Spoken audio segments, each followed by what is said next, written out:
Before we get into the video, could everyone please subscribe to my Endless Diary Tales channel? Thank you so much. My husband Nestor was anxiously waiting outside the operating room for his first love, and I was separated from him by only a wall. When Pamela was wheeled out of the operating room, she weakly asked her husband, "Where is Sister Sabi? Why didn't she come with you?" Upon hearing my name, Nestor responded with disdain, "Don't worry about her. She's perfectly fine." But he didn't know that Pamela's new heart was mine. Chapter 1. The nurse covered my corpse with a white sheet, announcing the end of my life. Although I was clearly dead, for some reason, my soul remained hovering in mid-air. I watched as the doctors busied themselves in the operating room. I watched as Pamela's vital signs finally stabilized, and the doctors wheeled her out of the operating room. Instinctively, I floated in her direction. Nestor was pacing at the door, his brows furrowed, his fingers unconsciously tapping the phone in his pocket.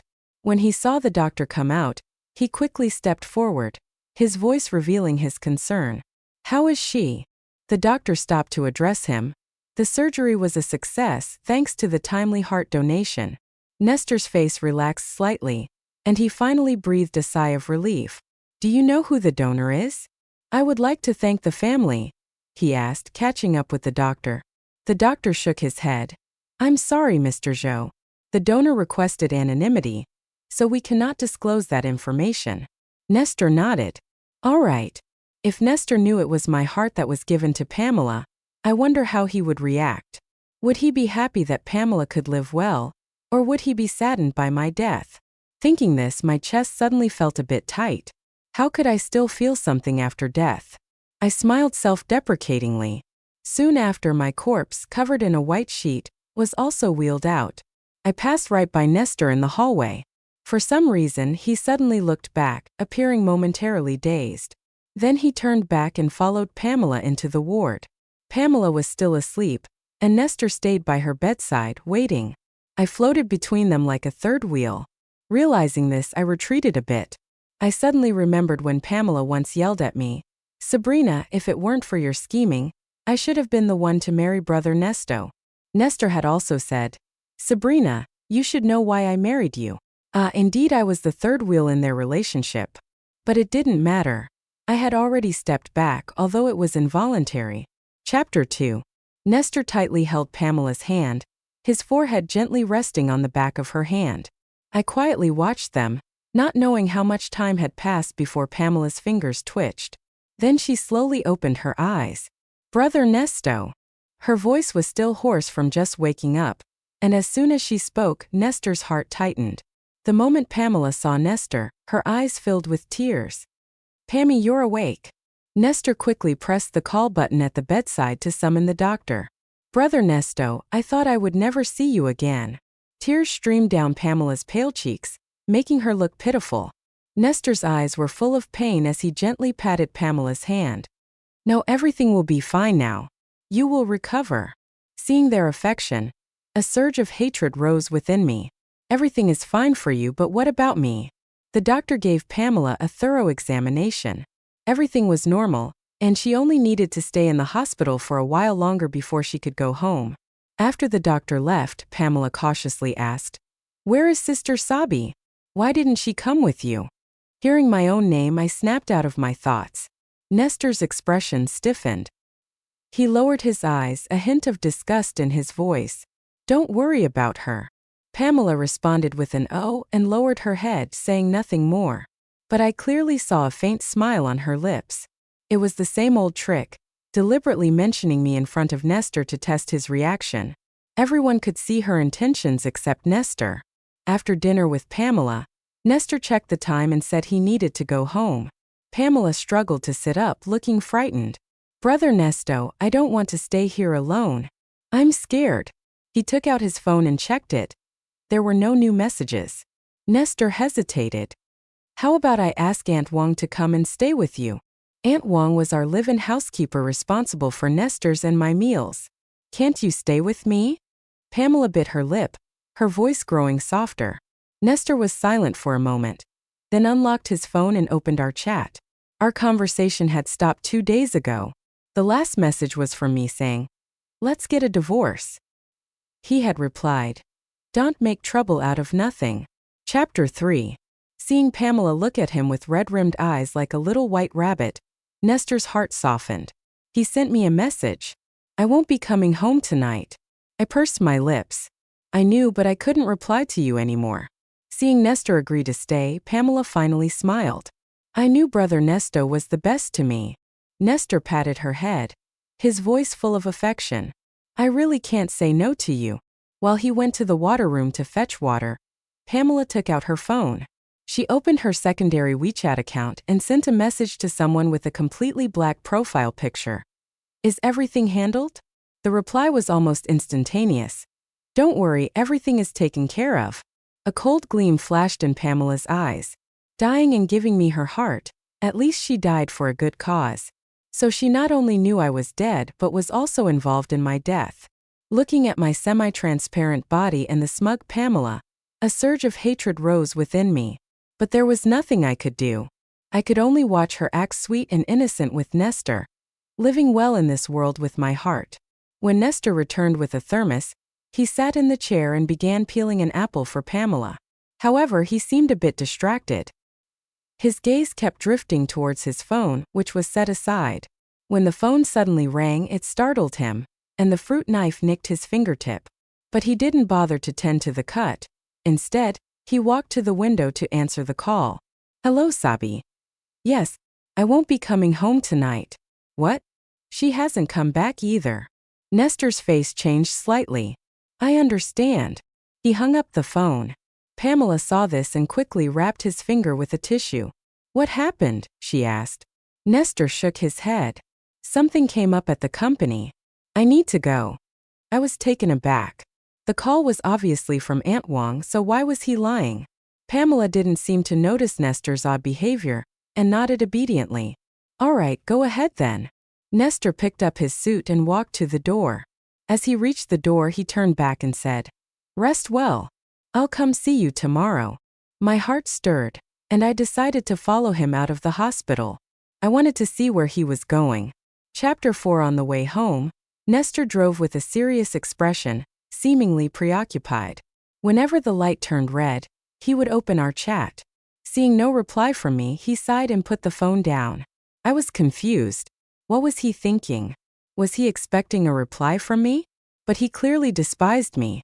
To be honest, our marriage was an accident. We were schoolmates but in different years.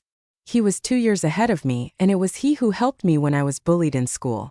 I had a secret crush on him but never dared to disrupt his life. After Nestor graduated, I heard he joined the family business and had a bright future.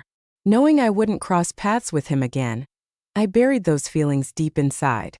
Not long after, my father fell into debt and committed suicide by jumping off a building. My mother couldn't handle the blow and soon passed away. To pay off the debt, I worked during the day and took on a night job as a hotel maid. The next time I saw Nestor was at the hotel. He was drunk and unconscious, being carried into the presidential suite on the top floor, and I happened to be cleaning the restroom. By chance, I overheard a phone conversation outside. The drug is in. Hurry over, the room card is in the door gap. Then they left. I knew this wasn't something I should get involved in, but after confirming there was no one outside, I was about to leave. But before leaving, I glanced back and saw that the person lying on the bed was Nestor. His face flushed. He frowned, his eyes closed, and his long lashes cast shadows on his face. Should I help or not? He once saved me. Could I just leave him drugged here? After hesitating for a moment, I took the room card from the door gap and locked the door from the inside. I poured a glass of water and walked to the bed, trying to wake Nestor. When Nestor opened his eyes, he was groggy. He looked at me and suddenly called out, Sabrina! I was stunned. Did he recognize me? His expression quickly turned dazed again. Senior, have some water and take a shower, okay? I tentatively reached out and patted his shoulder. But Nestor grabbed my hand and pulled me forcefully towards him. After a dizzying moment, I found myself pinned under him on the large bed. He leaned in close, his breath hot against my skin, burning away my reason. My heart pounded wildly. Senior, please wake up.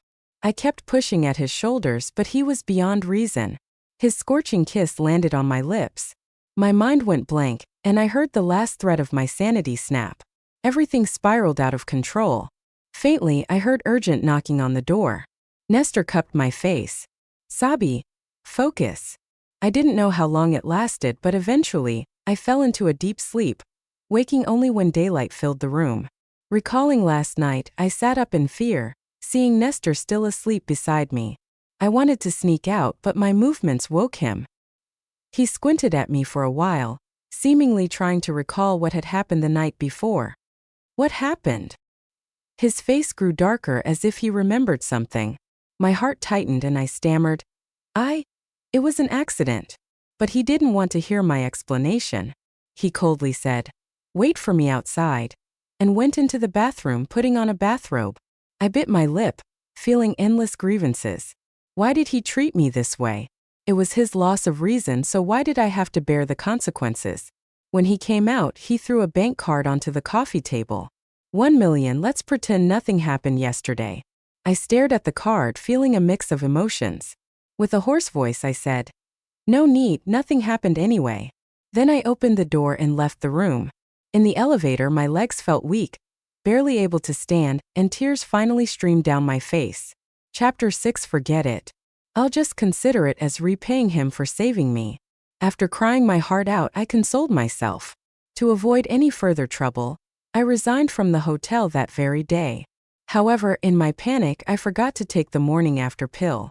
The next month, when I realized my period was late, I bought a pregnancy test kit out of a faint hope, but the 2 red lines on the stick sent my mind reeling.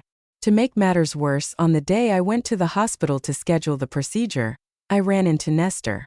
He walked past me in a hurry, bumping into me and causing my papers to scatter everywhere. As he helped pick them up, he apologized but then froze when he saw my name in the abortion form. Nestor looked up at me in disbelief, meeting my evasive gaze. "You're pregnant." I stammered that it was none of his business and turned to leave, but he grabbed me. "We need to talk."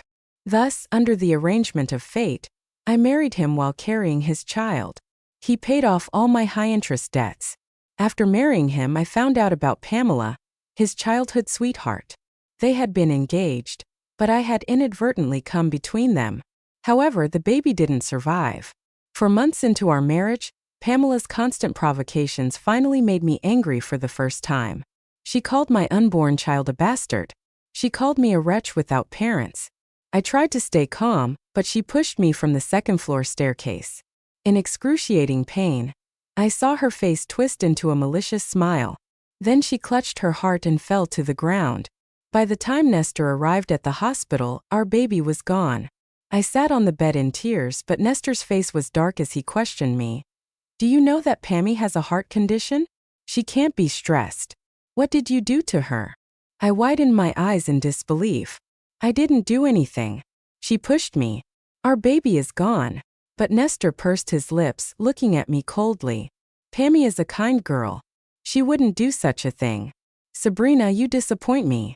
With that, he left without looking back. Chapter 7. Since then, the only bond between Nestor and me vanished. He never touched me again, and his attitude towards me remained cold and distant. Pamela was pleased with herself, playing the innocent neighbor girl in front of Nestor while bullying and insulting me whenever he wasn't around. "Just wait, I will take him back," Pamela said arrogantly. But I never thought she would use such means to take Nestor back, and in the process she also took my heart. I had already signed the divorce papers. I had planned that once Nestor signed them, I would leave this city without hesitation. However, she had no intention of giving me that chance. Early one morning, Pamela tricked me into leaving the house. She told me Nestor was in trouble, and that I should go to Genhua Road and wait for her there. Although Genhua Road was remote and I had some doubts, I still went because it was about Nestor. To my surprise, when I arrived, I was met with a premeditated car accident. I don't know when Pamela set her sights on my heart, or how she managed to forge my consent form for donation. But as a person without family or connections, my disappearance wouldn't matter to anyone. She succeeded. Chapter 8. I closed my eyes for a moment as Nestor suddenly braked the car. Oh, we were home. As soon as we entered, Aunt Wang greeted us, saying to Nestor, "Sir, Madam hasn't returned yet." Nestor frowned. "Got it. When did she leave? Aunt Wang recalled. It was around 8 in the morning. She got a call and then went out. Nestor nodded, indicating for Aunt Wang to continue with her work, then turned and went straight upstairs to my room. The room was just as I had left it. Nestor checked my wardrobe and found all my clothes and luggage still there, which gave him some relief. He sat on the sofa, took out his phone and sent me another message. Where did you go? How strange, why was he so intent on finding me today? I watched him wait for a few minutes. Just as he was about to call me, his gaze fell on my desk. There were a few papers on it. Nestor stood up and picked them up. They were the divorce papers I had signed. His face instantly darkened. Clutching the divorce papers tightly in one hand, he dialed my number with the other. The number you have dialed is switched off. Please try again later. The cold automated message made his face even darker. My phone had been shattered in the car accident. How could I receive his call? Watching his unusual behavior, I found it amusing. He had been indifferent to my life and death before, but now he was so anxious after my disappearance. It was ironic. He took out his phone again and sent me another message. Stop being stubborn. Come back when you're done causing trouble. Reading those words, an inexplicable sadness welled up inside me. When would he finally realize that I had left him forever? Chapter 9. The next morning, Nestor brought a meal prepared by Aunt Wang to the hospital to visit Pamela.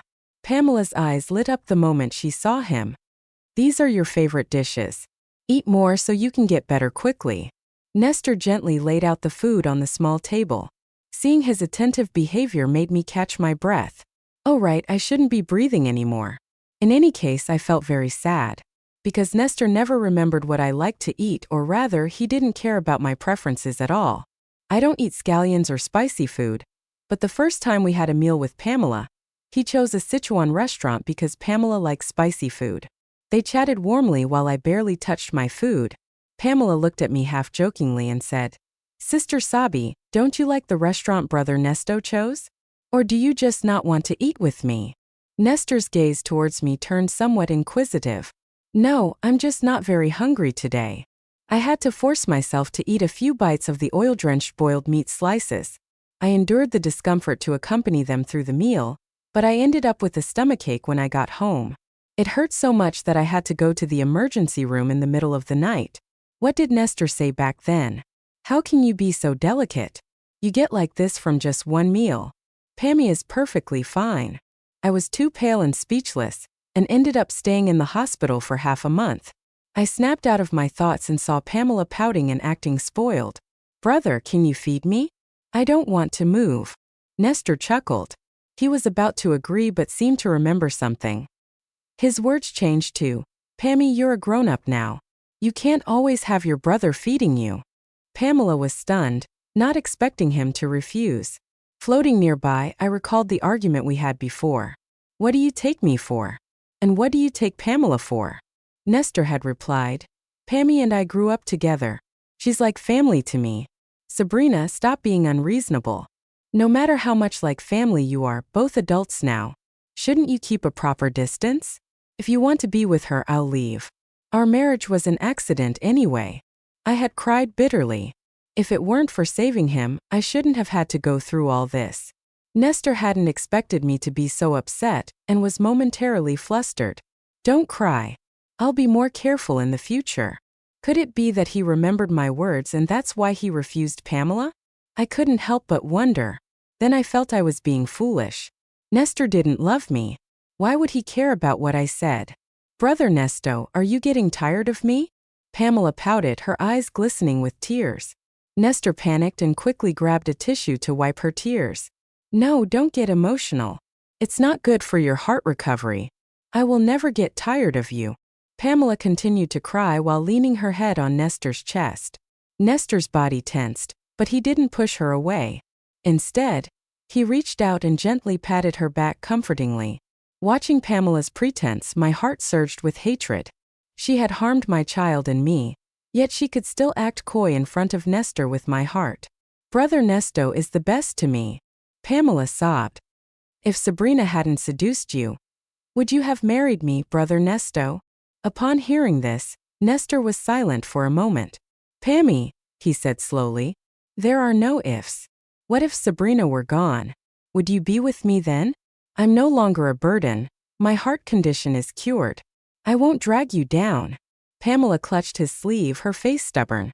Nestor sighed. Since I promised your parents I'd take care of you, I won't break that promise. Don't worry, even though I'm married, I won't abandon you. I scoffed. Pamela leaned against him, appearing obedient, but her eyes flashed with jealousy. After visiting Pamela, Nestor went to the office. After passing the reception, he suddenly turned back. Have you seen my wife these past 2 days? He asked. The receptionist thought for a moment. No. Nestor's eyes darkened. Just as he was about to leave, the receptionist suddenly remembered something. Mr. Zhou. What is it? Nestor turned back. Yesterday morning your wife called. She said she couldn't reach you and asked if you had come to the office. You hadn't arrived yet, so I told her no, the receptionist recalled. I had tried to contact Nestor after receiving Pamela's call. His phone was off. I then called the office to confirm he hadn't gone to work before heading to Zhenhua Road. Hearing the receptionist's words, Nestor looked puzzled. Yesterday morning I didn't get her call, he muttered to himself as he walked into his office. Thinking about it, he took out his phone again and saw that I still hadn't replied. How long will this go on? Nestor sighed, picked up the intercom. Secretary Lee, please book a restaurant for tonight. A table for 2 for our wedding anniversary. Hearing this, I looked at him in disbelief. Chapter 11. Nestor sent me another message. Sabi, I've booked a restaurant. Can we have dinner together tonight? I felt a bitter ache in my heart, my nose stinging. Yes, today was our first wedding anniversary. But what was the point of treating me well now? In the afternoon, Pamela called. Brother Nesto, when are you coming to be with me? Nestor frowned, his eyes fixed on his inactive phone.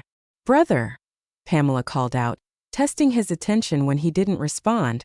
Sorry, Pammy, I'm a bit busy today and can't find time to visit you, he quickly answered, snapping back to reality. All right. Pamela sounded disappointed. Would Nestor really decline Pamela to have dinner with me? I was a bit surprised. But knowing Pamela, she wouldn't give up easily. Sure enough, not long after, the hospital called.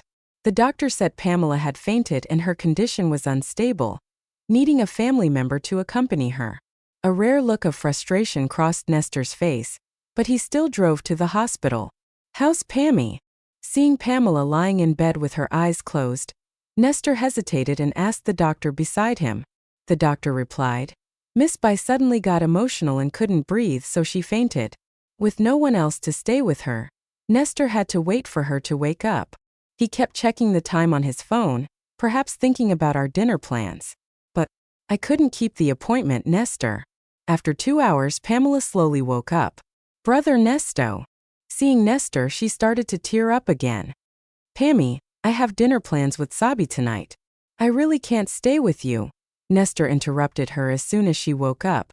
Pamela was taken aback. With Sister Sabi? Yes, she hasn't replied yet, but I can't leave her hanging in case she shows up. Nestor nodded. Pamela lowered her head, a subtle look of mockery flashing in her eyes. I guess she must be thinking Sabrina is already dead. How could she show up for dinner? Rest well. Nestor stood up to leave. Brother Nesto. Pamela sat up and tried to get out of bed but fell to the floor. Pammy. Nestor turned back, quickly rushing to help her up.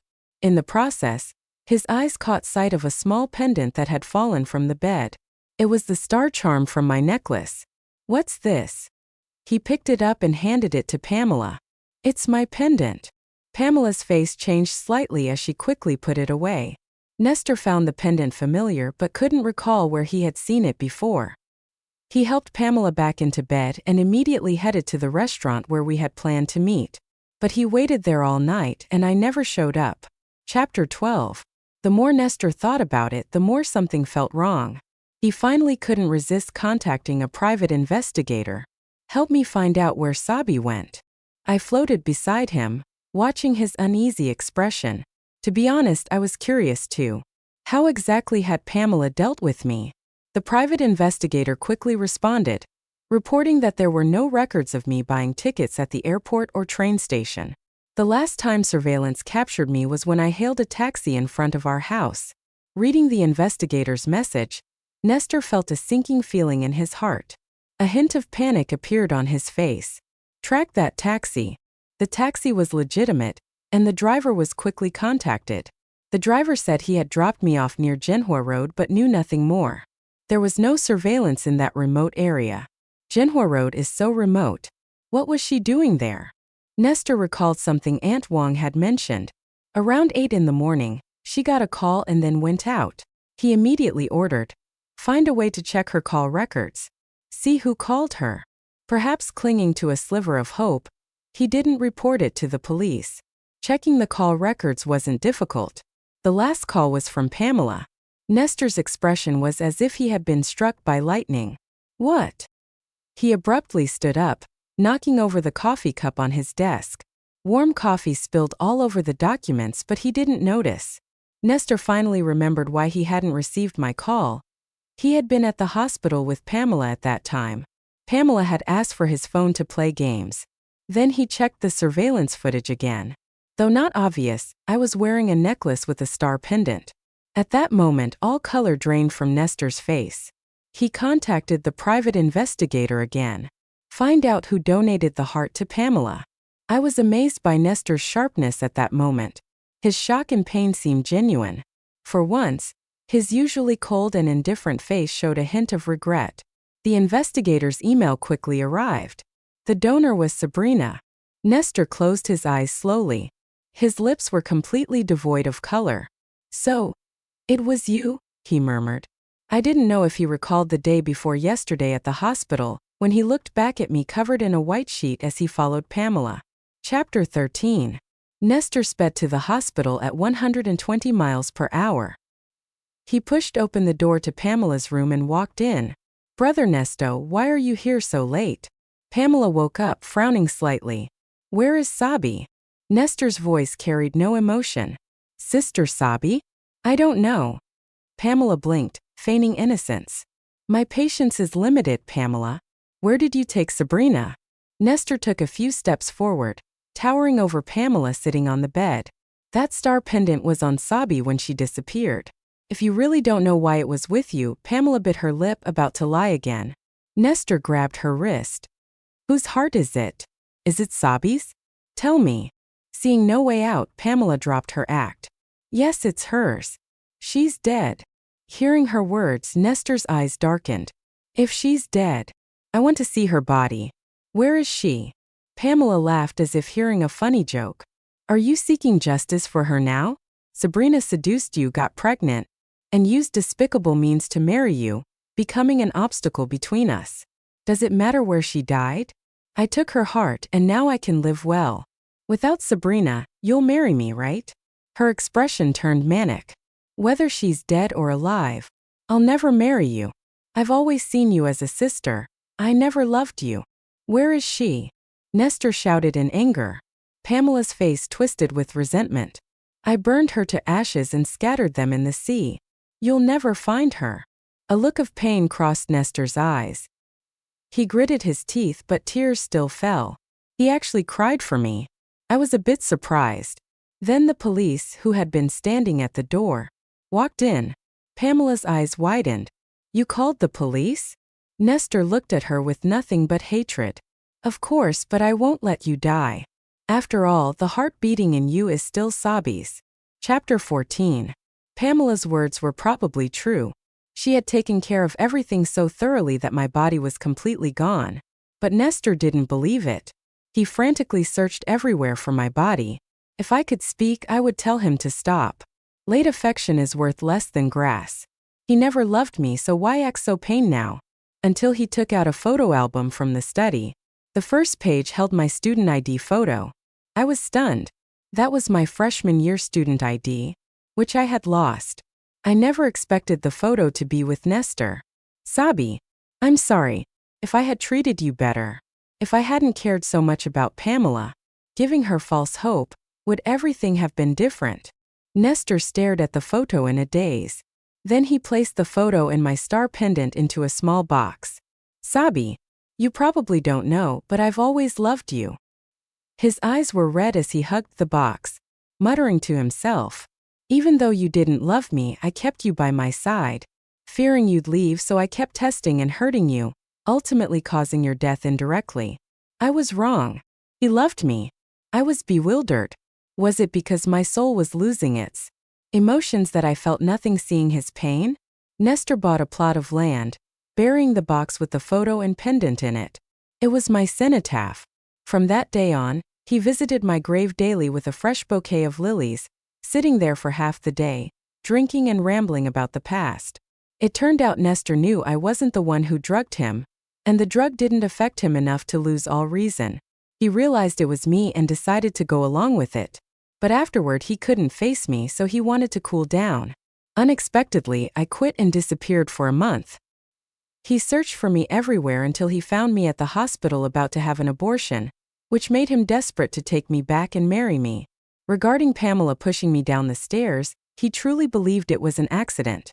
Pamela's parents had done him a favor, and before they passed away, they entrusted her to his care. There was never an engagement between them as Pamela claimed. Nestor just didn't want to stress Pamela's weak heart, so he protected her.